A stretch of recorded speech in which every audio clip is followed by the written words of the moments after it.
नमस्कार देवियों और सज्जनों। आज हम भगवान राम के जीवन के उन रहस्यों की बात करेंगे जो आमतौर पर छुपे रह जाते हैं। राम को हम सबने पूजा है, लेकिन क्या आप जानते हैं कि उनके जीवन में ऐसे कई अनसुने पहलू हैं जो आज भी हमें चौंका सकते हैं।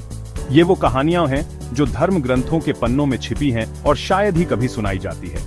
आज हम उन रहस्यों से पर्दा उठाएंगे जो भगवान राम को एक आदर्श पुरुष से कहीं बढ़कर बनाते हैं। ये सिर्फ कहानियां नहीं, बल्कि जीवन के वो सबक हैं जो हमें मर्यादा, धर्म और कर्तव्य का सही अर्थ सिखाते हैं। तो क्या आप तैयार हैं भगवान राम के जीवन को एक नए दृष्टिकोण से देखने के लिए? चलिए जानते हैं भगवान राम से जुड़े 10 ऐसे अनजाने तथ्य जो शायद आपने पहले कभी नहीं सुने होंगे।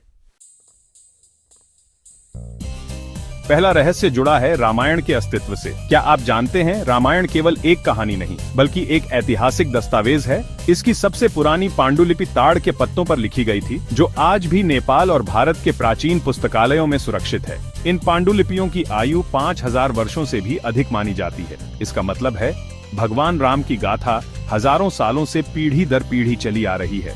राम, सीता, लक्ष्मण, हनुमान ये केवल कहानी के किरदार नहीं, बल्कि हमारे इतिहास के महानायक हैं।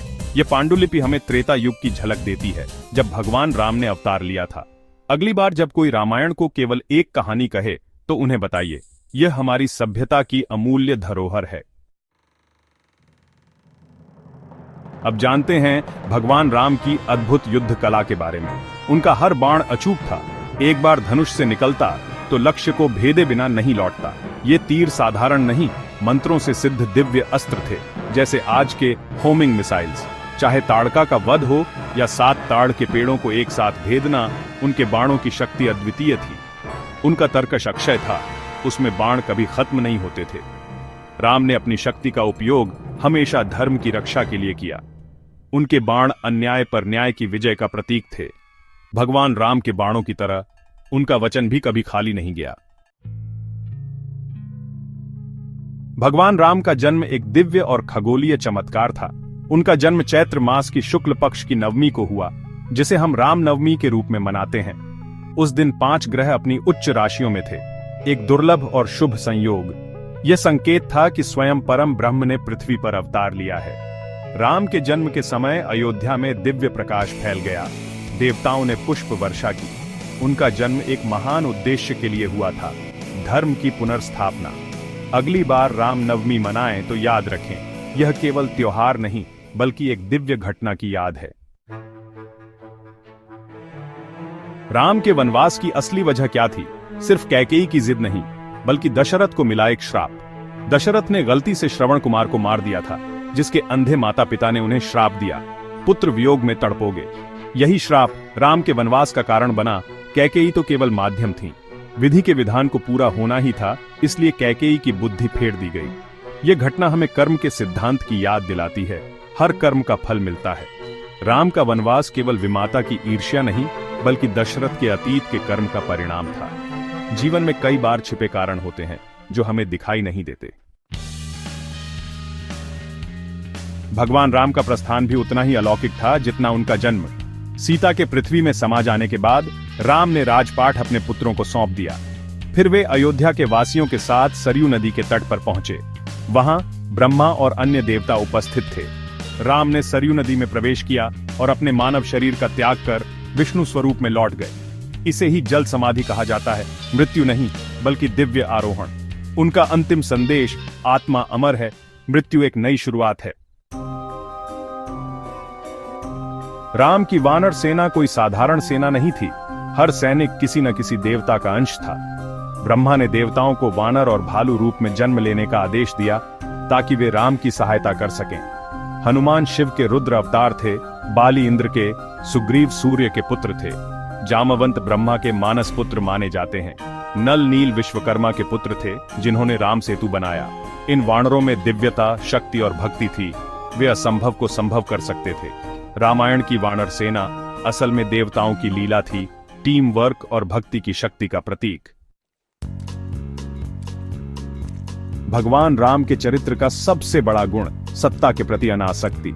युवराज होते हुए भी उन्होंने कभी राजपाट को अपना लक्ष्य नहीं बनाया। कैकेयी के वनवास के आदेश पर राम ने बिना विरोध किए सब कुछ त्याग दिया। भरत के आग्रह पर भी राम अपने वचन से नहीं डिगे। उन्होंने अपनी खड़ाऊं भरत को दे दी। भरत ने 14 वर्षों तक उन्हीं खड़ाऊं के नाम पर राजकाज चलाया। राम ने दिखाया सच्ची महानता पद या शक्ति में नहीं, बल्कि कर्तव्य और धर्म के पालन में है। उनका आदर्श आज भी एक प्रकाश स्तंभ है। शक्ति एक जिम्मेदारी है, अधिकार नहीं। राम नाम का जाप केवल आस्था नहीं, विज्ञान भी है। रा, आ, म इन ध्वनियों का कंपन हमारे मस्तिष्क और शरीर को शांत करता है। यह एक तरह की साउंड थेरेपी है जो तनाव कम करती है और एकाग्रता बढ़ाती है।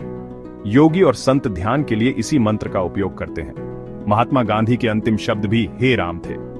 राम नाम एक ब्रह्मांडीय ध्वनि है जो हमें आंतरिक शांति से जोड़ती है।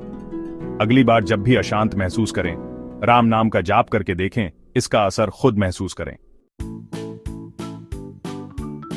भगवान राम की कथा भारत तक सीमित नहीं है, उनका प्रभाव दक्षिण पूर्व एशिया के कई देशों में है। इंडोनेशिया में रामायण बैले आज भी लोकप्रिय है। थाईलैंड का राष्ट्रीय ग्रंथ रामाकियन है और वहां के राजाओं को राम की उपाधि दी जाती है। कंबोडिया के अंकोर वाट मंदिर की दीवारों पर रामायण के दृश्य उकेरे गए हैं। लाओस, म्यांमार, मलेशिया, फिलीपींस, हर जगह रामायण के अपने संस्करण हैं। राम के आदर्श सत्य, धर्म, करुणा, सार्वभौमिक हैं। भगवान राम केवल भारत के नहीं, बल्कि संपूर्ण मानवता के आदर्श हैं।